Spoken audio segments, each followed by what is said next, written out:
Hey everyone, so in this video I'm just going to take some time to try to connect with you guys and let you know what's been going on with me personally and kind of how this whole experience has been going so far this year. And yeah, just overall just try to connect with you. A while back I attempted to do a regular upload on Saturday of this kind of style video where it's just me talking to the camera, talking to you guys. And I know a lot of you enjoy it, and I know a lot of you really, this is like your least favorite. And that's kind of why I came up with the Saturday idea, is that the viewer could know that on Saturdays this is what you could expect, so you just, if it's not your thing, you don't click on it.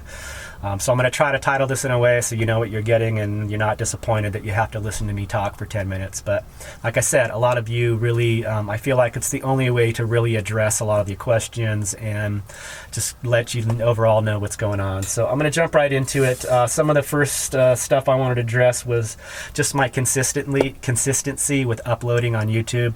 It's been very sporadic, and it's I've been getting a lot of personal emails from viewers just kind of concerned and wondering what's going on and all that. So I'll just talk about that a little bit. I guess it comes down to balance. I'm just trying to find balance in my life out here, and this transition into the new van is not going as smooth as I thought. I love the van and I love how it's turning out, but it's turning into a longer process than I thought. I still need to downsize a lot of stuff, so it's been very cluttered and cramped and uncomfortable as far as just having too much stuff in here. I mean, right down to just being able to set up a tripod and do this.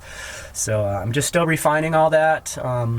In my videos I really like to film a lot of the cooking and stuff, and I don't have a good setup as far as where to put the camera and a staging place for the tripod to get a good shot and lighting and all that. So that's all kind of been frustrating and working through that. So that's going on. That's what's going on with that. What else was I going to talk about? Oh, the wooden spoons, guys. Yes, the wooden spoons. In case you haven't seen the videos where I show myself carving these are kind of what I do. And it's made me chuckle, a lot of your comments. Again, thank you for all the positive feedback, but again, getting a lot of comments like, you should sell those spoons. You could totally sell those spoons. And yeah, that's what I plan on doing. If you remember, a lot of you that follow my videos closely, a few months back, just before I was heading to the beet harvest, the sugar beet harvest, I made a video talking about how I was going to give away my old van and I would be acquiring a new van. And in that same video I talked about some of my goals for the new year, and I mentioned that I was going to be attempting to put a lot of time and effort into a handcrafted item that I felt would be kind of artistic as well as functional, and it would be something that someone could use as well as just admire as art. And I didn't really say what that was. I wanted it to be kind of a surprise, as well as I'm also a man of action. I just don't like to talk about what I'm going to do. I just like to show myself actually doing it. So that's how I handled it, and this is what I've been working on. Got a few different examples I've showed in videos, and the big question I've been getting is, how do I get a spoon? Are you going to sell a spoon? And yes, that's the plan. I do plan on marketing them through a website and this channel. But the whole deal with spoon carving is it's not as quick of a process as you think. I can carve the spoon in a day, but when you carve spoons you use green wood, which means it's still wet and fresh. So after it's carved like this, it's got to sit for a good month. To be sure no cracks develop and all of the moisture is out of the wood before you coat it with the oil, which really seals it and keeps moisture from getting in and out. So if there's still moisture in it and you seal it, the spoon's going to eventually rot and not be the best, strongest piece of wood. So really, from like carving to finished usable spoon takes a good solid month at least. They need to soak, I use walnut oil, they need to soak in walnut oil for at least a week. So it's a bigger process than you might think. And then the other thing is obtaining wood to use. I'm in the desert right now. There's no trees around here. And there's also the legality of, cutting trees and pruning trees on public land. So I'm doing all my research on that. But the thing that really came into my mind for obtaining, having an inventory of wood to work with, green wood, there are methods that you seal the wood. Once you cut the log, people use wax or wood glue to seal the ends so you can stockpile some potential spoons, they call them blanks, so I won't run out of wood and continue to produce spoons on a regular basis. It's something I really enjoy doing. The process itself is just very enjoyable. The combination of mental and physical hand dexterity, the being in the moment, focusing on something, just the whole, for me, starting with a log of wood and finishing up with something like this that you can use, I just really, really enjoy it. So why not try to turn it into something that I can make money on and share my creativeness with other people? So it's something that I'm working on. It's going to take a while before I have spoons up for sale. But I will say right now, thank you for all the positive feedback. It's really helped me believe in this and stay motivated to want to pursue it. So what I want to drop out there for all you guys is, in my travels, if I'm going to be near you and you happen to have property or where your house is, where you have trees, I would love to come prune your trees for you, free of charge, if you let me keep the wood.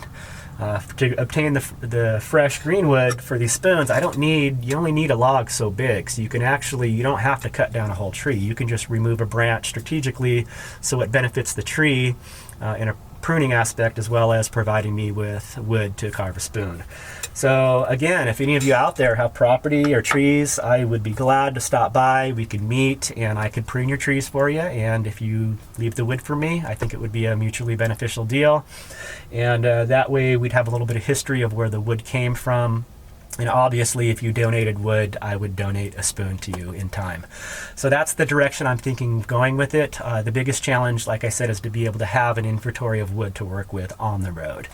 The other thing I was thinking of is getting locally in touch through Craigslist or whatever. The towns I visit, try to find actual tree trimmers in the area. And most tree trimmers, when they trim or prune a tree or cut one down, goes straight into the chipper, and they use the chips as mulch. And so if I could work out a deal like, hey, before you chip that, can I have a few pieces? And maybe they'll give it to me free of charge. Maybe I'll have to pay a little bit, but that's kind of what I'm thinking. So it's going to take a little bit for me to get this thing rolling, but it is something I definitely want to do. The other question I've been getting a lot, and I get a lot of the questions every time I show myself playing this, about my Native American flute. This is a handmade Native American flute. This one in particular is made by Johan Thompson, who is a Navajo native, and he's been a flute maker for many years. And Johan Thompson is known for selling inexpensive beginner flutes.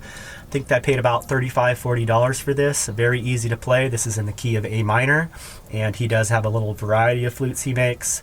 You can choose different little totems. This one has a turtle. I think he does like a bull, a crow, and this is called a totem, and it's actually movable. This is what you slide to adjust your airway to get the correct tone. So this is what it sounds like.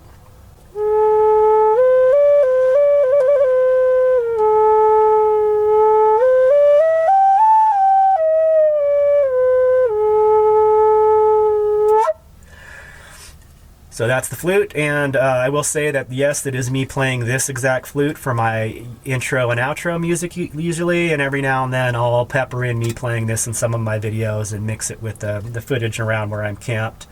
I just really get a lot of enjoyment out of this instrument. Extremely easy to play and learn. There's tons of stuff on YouTube, guys teaching you how to play songs and basic fingerings. Definitely something the average non-musically inclined person could pick up with a little bit of time and effort. So yeah, that's the flute.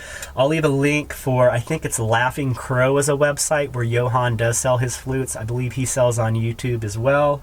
Definitely would recommend. There's a lot of different flute makers, but these are handmade by a Navajo native. That's why I purchased it, and I just love it. And I will say that in like my intro and a lot of the times I record and show it in my video, I do add audio processing in the editing, which is usually just a reverb. Reverb is like made for these flutes because typically, you know, out in nature when natives will be playing this, you can get some really good sounds if you're near like a rock wall or even a little cave, and you get that natural echo.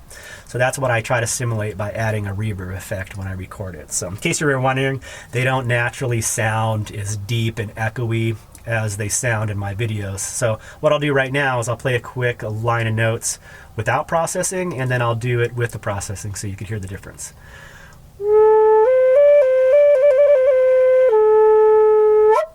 That's without processing. I'll add some reverb here.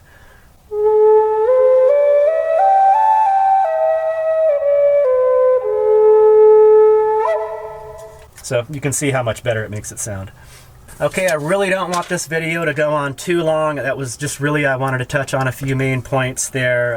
What's kind of going on with my upload schedule, the spoon thing, the flute, and the last thing I'll close out with is my travel plans. And this will help hopefully some of you if you want to reach out to me through the comments or my email. The email is always in the video description. On that note, it's been really challenging for me to keep up with my emails and respond to every email. Sure, anyone that's emailed me know I probably haven't responded to your email, but I read it, and unless there's like a direct question, it's hard for me to get back to all of you. I also do get a lot of business inquiries through that same email. People hunt me down on YouTube and they just basically want to make money from me. So I have to sift through all that, and it's challenging. So I apologize. I'm not ignoring you. I do read pretty much all the emails, and I'm trying to get better at organizing and flagging stuff for spam so it's easier to sift through. But the question I'm getting a lot is about my travel plans. What am I doing this year? I've mentioned it before, but I'll talk about it again. I am, for the middle of summer, trying to get to the Northeast, the state of Maine. Get a lot of questions about this Maine license plate. That's where my dad's from. Took my first cross-country road trip in my early 20s. That's where the plate ended up coming from. I thought I wanted to live there, but that's a whole nother story. But so that is my ultimate goal, the state of Maine. I'm going to be visiting family up there. I have a cousin that's getting married, and yeah, just feel like it's been almost 15 years since I've been back there to visit my family. So obviously visiting with them, as well as doing my normal thing, you know, camping around and visiting the areas. So the route I'm going to take, I do not know. I was originally thinking going all the way east to like Florida, then cutting up the East Coast, and now I'm thinking more about kind of going through the Midwest. So it's just I'm just gonna roll with it day by day on that. And also a lot of questions about like why I'm in the desert. And spending so much time in the desert right now. It's all weather dependent, guys. It's 50 degrees for a low at night and 70 degrees for high. That's been the average, which is like extremely comfortable. I'm burnt out on the desert already. I really do want to get up to the national forest here in Arizona, but they're still having below freezing temps at night. And, you know, that's just not something by choice I want to go into. I burn more fuel using my heater. I'm less motivated to get it outside of the van because it's so cold. So I'm just trying to enjoy this like near perfect weather, and then I'll be moving on to more wooded, you know, lakes, streams, you know, all that stuff that I love so much. So that's what's kind of going on. Again, I'll just kind of touch on, yeah, in that travel route as I move on to new places. If there's anyone out there that's got trees I could prune, need that wood for my spoons. So anyway, guys, I really appreciate all the positive feedback and support that I get from you. You guys are really my support system. I really am grateful for you guys. So I just hope that I can get back on my productive schedule and provide good content, entertaining content for you guys. If there's anything you guys like to see and don't like to see, I know a lot of you like the cooking. I know a lot of you hate the cooking. So I just try to find a balance and, you know, not make videos for one particular person, but just try to stay true to what I've been doing.